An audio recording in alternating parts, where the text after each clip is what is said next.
매일 성경 말씀 묵상 순서에 따라서 진행되는 기참 묵행 203번째 날 시작하도록 하겠습니다. 기도합니다. 하나님 감사합니다.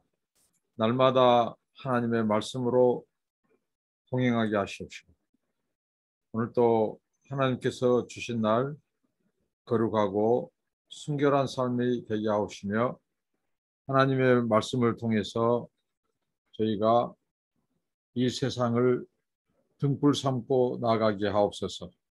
오늘 또 승리하게 하옵소서. 하나님을 영화롭게 드리는 한 날 되게 하옵소서. 예수님 이름으로 기도합니다. 아멘. 찬송 부르시겠습니다. 주의 피로 이룬 샘물입니다. 주의 피로 이룬 샘물. 주의 피로 이룬 샘물 참 깊고 높도다. 구원하는 그 신능력 다 찬송할지라.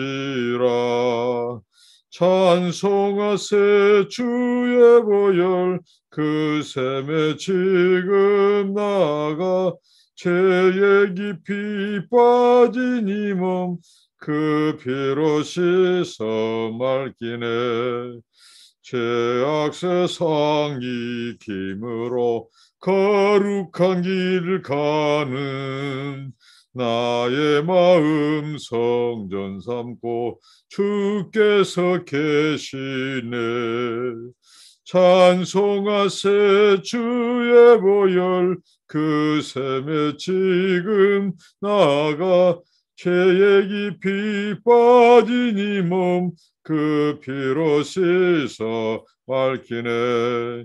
주 예수를 깊이 아는 놀라운 그 은혜 하늘나라 즐거움이 매일 새롭도다.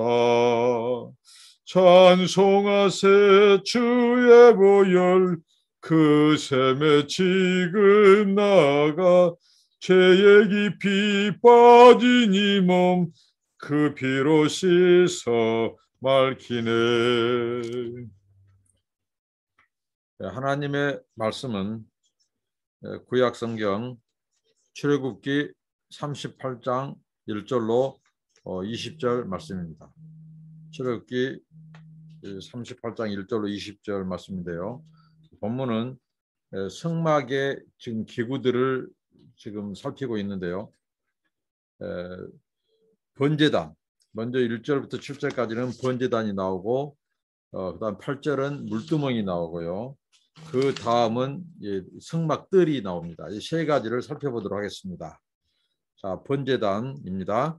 1절부터 7절입니다. 그가 또 조각목으로 번제단을 만들었으니 길이는 5규빗이요 너비도 5규빗이라. 네모가 반듯하고 높이는 3규빗이며 그 네 모퉁이 위에 그 뿔을 만들 때 그 뿔을 제단과 연결하게 하고 제단을 노스로 쌓았으며 제단의 모든 기구 곧 통과 부삽과 대야와 고기 갈고리와 불 옮기는 그릇을 다 노스로 만들고 제단을 위하여 놋 그물을 만들어 제단 주위 가장자리 아래에 두되 제단 절반에 오르게 하고 그 놋 그물 네 모퉁이에 채를 꿰 고리 넷을 부어 만들었으며 채를 조각목으로 만들어 놋으로 싸고 제단 양쪽 고리에 그 채를 깨어 매게 하였으며 제단은 널판으로 속이 비게 만들었더라. 제단은 제사를 드리는 일에서 가장 중요한 부분이죠. 그래서 이스라엘 백성들에서 조상들이 그들은 이 자리를 옮길 때마다 이사할 때마다 이동할 때마다 그들은 제단을 쌓았습니다. 그 기사가 믿음의 선조들의 이야기에서 많이 나옵니다.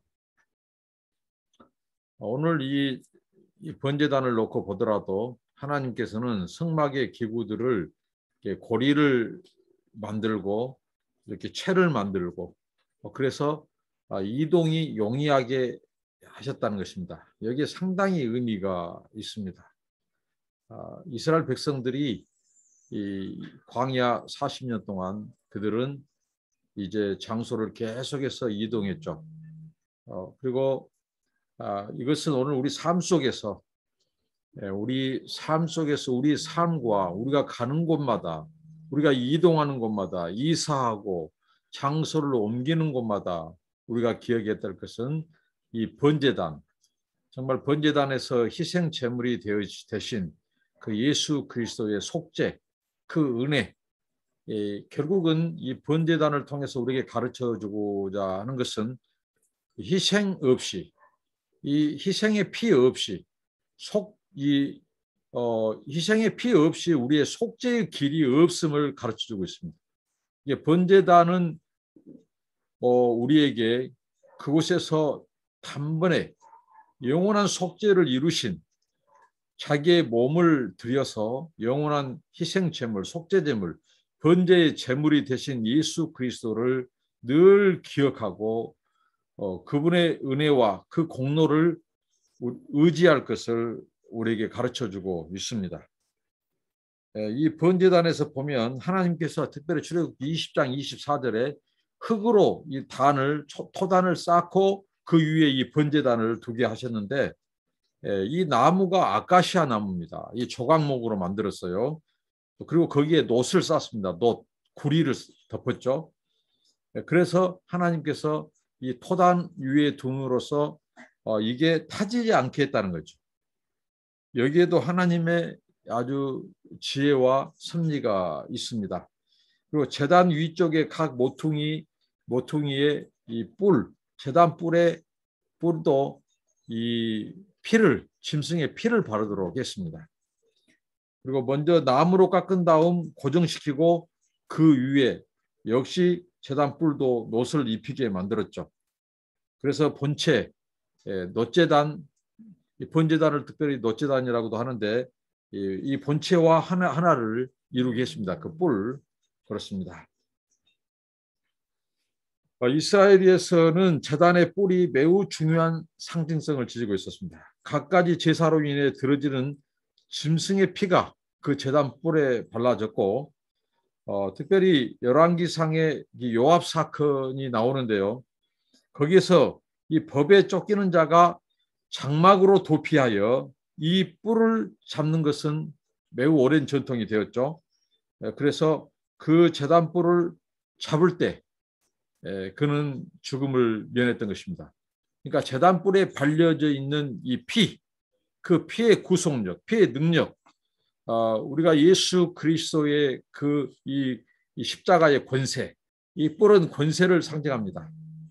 예수님의 그 권세, 이 십자가는 이 저주의 상징이고 십자가는 그 저주받음, 연약함, 그리고 희생당한 그것을 상징합니다. 근데 그 십자가가 곧 우리에게 구원을 주었습니다. 그 십자가에서 흘리신 예수 그리스도의 보혈, 그 피의 권세, 그 제단뿔에 발라져 있는 예수 그리스도의 그 피를 붙잡는 자, 그 피 묻은 십자가를 붙잡는 자, 그들에게 하나님께서는 구원을 주신 것입니다. 이 번제단을 통해서 예수 그리스도의 속죄 제사, 우리 인간들의 이 속죄의 길은 바로 이 짐승의 피를 통해서 짐승이 우리 대신 하나님 앞에 번제단에서 제물이 되므로 우리가 사함 받았듯이 예수 그리스도가 그의 몸을 희생시켜서 피를 흘리심으로 말미암아 그 예수 그리스도가 속죄 제물, 번제 제물이 되어 주시는 얼마 우리가 하나님 앞에 제사함 받고 은혜의 보좌로 나가게 됐다는 사실입니다. 그러니까 이 성막 또 안에 있는 모든 기구들 속에서 정말 예수 그리스도, 구원자이신 예수 그리스도의 피와 구속의 상징이 그곳에 서려 있다는 것입니다. 그리고 물두멍입니다. 38장 8절. 그가 놋으로 물두멍을 만들고 그 받침도 놋으로 하였으니 그 해망문에서 수종들은 여인들의 거울로 만들었더라라고 말합니다. 물두멍은 제사장들이 사용했죠. 제사장들이 이 성막과 성전에 들어서기 전에 손과 발을 씻는 물을 저장해 두는 것입니다. 그래서 그곳을 이 놋으로 만들었다고 해서 놋대야라고 합니다. 대야, 큰 대야인데 놋으로 만든 대야. 그래서 물두멍이죠.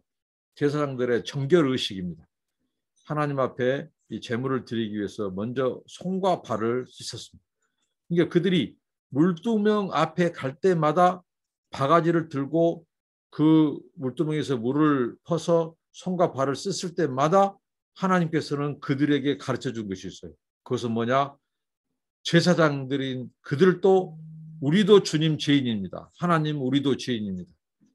우리의 죄도 하나님 씻지 않고는 우리가 하나님 앞에 나아갈 수 없습니다. 하고 그들의 죄를 보게 하고 그들도 죄를 고백하고 또 구원자를 보게 하고 죄를 씻게 하고 했다는 거죠. 우리가 매일 우리가 이 어떻게 보면 성령께서 우리 예수님께서 그랬죠. 예수님께서 이제 십자가 지시기 전 제자들의 발을 씻을 때에 유월절 예식을 할 때 대야에 물을 떠놓고 제자들의 이 발을 씻어줍니다. 그래서 이 제자들 중에 우리의 이 몸도 씻어달라고 하니까 예수님께서 이미 목욕한 자에게는 이제 이 손과 발만 씻을 것을 말씀했습니다. 이제 우리의 삶 속에서 우리가 매일매일 성령께서는 예수 그리스도의 그 십자가의 보혈, 그 피로 의한 그 속죄, 그것을 우리 삶 속에 적용하게 한다는 거죠. 이미 예수 그리스도를 믿는 우리가 이미 영적으로 목욕을 한 것과 같습니다. 이제는 우리가 매일 우리의 자범죄라고 하는 매일 일상 속에서 우리가 이 짓는 이 죄를 마치 손과 발을 씻듯이 매일 이것을 그리스도의 보혈을 의지하고 씻어야 한다는 거죠. 말씀과 성령으로 씻어야 한다는 것이죠. 물두멍이 바로 그 역할을 했습니다. 그런데 이 물두멍에 들어갈 이 놋, 이 구리죠. 근데 구리를 누가 하나님 앞에 헌물을 드렸냐면 그 성전, 그 성막에서 수종드는 여인들이 자기들의 당시에는 이 구리 거울이었습니다. 이 구리로 만든 거울, 놋거울입니다. 이 구리 이 거울로 이제 그 여인들이 치장할 때 이 거울 삼아 보았겠죠. 근데 그 구리 거울을 하나님 앞에 드려서 그걸 녹여서 만든 것이 놋대야입니다. 이 물두멍이라고 하는 사실입니다. 이게 이제 하나님 앞에 헌물로 드려졌죠. 그러니까 이 거울은 우리를 비추이고 우리의 모습을 보는 것입니다. 성경에 보면 이 거울을 우리가 특별히 하나님의 말씀을 거울로 묘사하고 있는데 우리가 거울로 우리 자신을 보고 살피듯이 이 놋거울, 이 놋거울에 이 구리가 들여져서 이 물두멍의 그 대야, 놋 대야를 구성하고 있다는 것. 그래서 제사장들이 손과 발을 씻는 놋대야, 그 재료로 쓰임 받았다는 것. 이것은 굉장히 의미가 있습니다. 그 다음에 이제 성막들입니다. 성막들 9절부터 20절 말씀입니다. 그가 또 뜰을 만들었으니 나무로 뜰의 남쪽에는 세마포 포장이 100규빗이라 그 기둥이 20이며 그 받침이 20이니 놋이요 기둥의 갈고리와 가름대는 은이며 그 북쪽에도 100규빗이라 그 기둥이 20이며 그 받침이 20이니 놋이요 기둥의 갈고리와 가름대는 은이며 주위의 포장은 50규빗이라 그 기둥이 열이요 받침이 열이며 기둥의 갈고리와 가름대는 은이며 동쪽에 또 50규빗이라 문 이쪽에 포장이 15규빗이라 문 이쪽에 포장이 15규빗이요 그 기둥이 셋이요 받침이 셋이며 문 저쪽도 그와 같으니 뜰문 이쪽 저쪽에 포장이 15규빗이요 그 기둥이 셋씩 받침이 셋씩이라 뜰 주위의 포장은 세마포요 기둥 받침은 놋이요 기둥의 갈고리와 가름대는 은이요 기둥머리 싸개는 은이며 뜰의 모든 기둥에 은 가름대를 깨었으며 뜰의 희장문을 청색, 자색, 홍색 실과 가늘게 꼰 배실로 수 놓아 짰으니 길이는 20규빗이요 너비와 높이는 뜰의 포장과 같이 5규빗이며 그 기둥은 넷인데 그 받침 넷은 노시요 그 갈고리는 은이요 그 머리싸개와 가름대도 은이며 성막 말뚝과 뜰 주위의 말뚝은 모두 노시더라. 이렇게 말씀합니다. 성막은 거룩한 장소입니다. 그렇기 때문에 성막은 경계선이 필요했습니다. 아무나 그 성막을 출입할 수 없습니다. 그래서 그 경계선을 가져다 줄 수 있는 것이 바로 성막의 뜰의 울타리입니다. 뜰의 범위를 표시해서 하나님께서는 이 짐승이나 또 사람들이 함부로 출입하지 못하도록 제한했다고 하는 사실입니다. 하나님의 임재의 상징인 성막, 그 성막은 어디까지나 세상과 구별되어야만 했습니다. 이제 우리가 예수 그리스도 안에서 하나님이 거하시는 하나님의 성령이 거하시는 우리 몸을 이제 예수 안에서 우리를 구속하시고 성전 삼으셨습니다. 우리 역시 바로 끊임없이 이 구별과 구분이 필요합니다. 때로는 이 구별하고 때로는 이 구분이 필요한 것이죠. 그래서 이 성막의 거룩한 장소를 하나님께서는 성막 뜰의 울타리를 통해서 이제 그런 부분들을 제한하고 구분지었다는 것입니다. 이 울타리를 치는 도구는 가는 실로 짠 기장이었습니다. 이 여러 가지 색실로 짠 것이었습니다. 여기에서 이제 우리가 살펴볼 수 있는 것은 바로 이 성막의 이 울타리가 세마포로 둘러져 있다고 하는 사실입니다. 세마포. 이것은 바로 거룩한 상징입니다. 하나님의 이 성막, 그것은 세상과 구분되는 것이죠. 하나님이 임재하는 곳. 그 거룩한 장소, 거룩한 상징성으로 하나님께서는 이 세마포로 구분지었다고 하는 사실입니다. 성경에서 이제 예수 그리스도의 이 구속과 속죄 안에서 이제 우리가 세마포 옷을 하나님께서 우리에게 예복으로 지어주셨는데 그것은 의의 옷, 또 다른 표현으로 예수로 옷 입는다는 표현을 썼습니다. 우리 죄인들이 하나님 앞에 나아가기 위해서는 예수로 옷 입어야 됩니다. 예수 그리스도의 속죄, 그 의의 옷을 입어야 됩니다. 그 세마포 옷, 이 세마포는 바로 거룩의 상징이에요. 구분짓고 구별짓는 것입니다. 그래서 성경에 보면 이 세마포는 성도들의 거룩한 행실이라고 말합니다. 우리의 행실이 정말 예수 그리스도의 의를 드러내는 그런 정결한 거룩한 삶으로 바로 세상과 짝하지 않고 구별되고 또 그 경계를 분명히 함으로써 우리의 성결한 삶, 우리의 영과 육신을 하나의 구분짓고 또 구별하는 삶을 살도록 이렇게 하셨다는 것입니다. 그리고 여기 이제 성막을 치는 울타리가 이제 여러 색실로 짠 휘장으로 그 울타리를 이 경계를 두고 펜스를 쳤다면 이제 하나님 앞에 제사 드리기 위해서 이 동물, 이 짐승을 끌고 온 사람들이 통하는 문이 있습니다. 그게 바로 성막 문이죠. 이 문은 동편에 있었고요. 바로 이 성막으로 들어가는 유일한 문이었다고 하는 사실입니다. 여러분, 이 유일한 문, 성경에 보면 예수 그리스도를 양들이 출입하는 양의 문으로 묘사하고 있습니다. 예수 그리스도는 바로 이 성막 그리고 지성소로 들어가기 위해서 통하는 유일한 문입니다. 예수 그리스도는 유일한 우리의 구원의 문이죠. 하나님께 나아가는 유일한 이 구원을 주시는 분입니다. 그런데 이 문이 언제나 열려 있다고 하는 사실입니다. 우리가 하나님 앞에 이제 예수 그리스도를 나아가는데 예수 그리스도의 이 구원의 문은 언제나 열려 있습니다. 누구든지 죄인들이 바로 예수 그리스도의 그 피, 그분의 그 보혈을 통해서 예수 그리스도를 통해서 하나님 앞에 나아가도록 언제나 구원의 문은 열려 있습니다.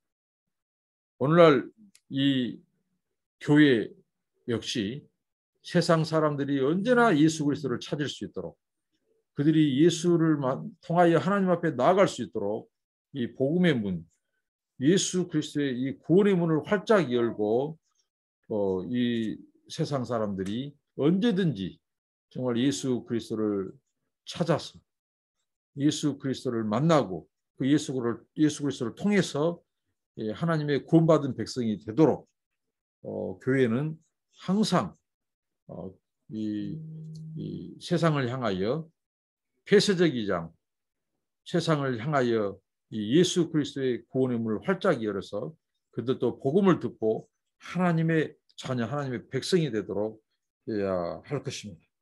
오늘 이제 이 세 가지 번제단, 물두멍, 뜰을 살펴봤는데요. 하나님께서 오늘 이 세 가지를 통해서 역시 주시는 것은 바로 예수 그리스도입니다. 예수 그리스도의 그 속죄, 희생 제사, 피 흘림, 그분의 피를 통해서 우리를 정결하게 하시고 또 말씀과 성령으로 정결하게 하시고 깨끗게 하시고 하나님 앞에 그 예수 그리스도의 보혈, 그 피를 의지하고 날마다 그 예수 그리스도의 보혈 그리고 성령과 하나님의 말씀으로 우리를 정결하게 함으로써 하나님 앞에 나아갈 때마다 우리 자신을 돌아보고 회개하고 씻고 또 예수 그리스도의 은혜에 감사하고 그분의 보혈을 의지하고 나가야 할 것입니다. 그리고 이 울타리 역시 바로 세상과 교회 또 세상과 우리에서는 분명히 이 제한과 경계가 필요하다는 것입니다. 울타리, 거룩을 허무는 이 울타리가 무너져서는 안 됩니다. 성령과 말씀, 말씀과 기도, 또 이 기도와 말씀은 바로 우리가 세상과 이 구분짓는 그러면서 이 구별되는 삶을 살게 하는 분명한 울타리가 될 것입니다. 오늘 또 내일 또 우리가 주님 오시는 그날까지 우리의 거룩이 훼손되거나 무너지지 않도록 늘 우리 자신을 살피고 또 울타리를 치는 저와 여러분들이 되기를 바랍니다.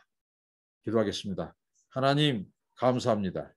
날마다 아버지 하나님 우리가 성령과 주의 보혈로서 말씀으로서 늘 씻는 삶을 살게 하시고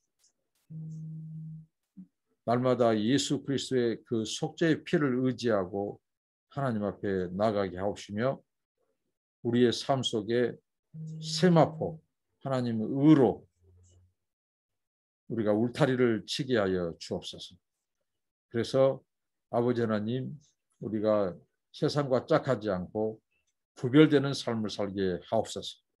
그리고 유일한 이 성막문, 성정문이 되신 예수 그리스도 그 예수 그리스도를 통해서 죄인들이 사람들이 하나님 앞에 나오고 구원의 그 문을 통과할 수 있도록 아버지 저희가 아버지 하나님 유일하신 예수 그리스도의 복음을 때를 얻든지 못 얻든지 전하는 저희들 되게 하옵소서. 예수님 이름으로 기도합니다. 아멘. 여러분 감사합니다.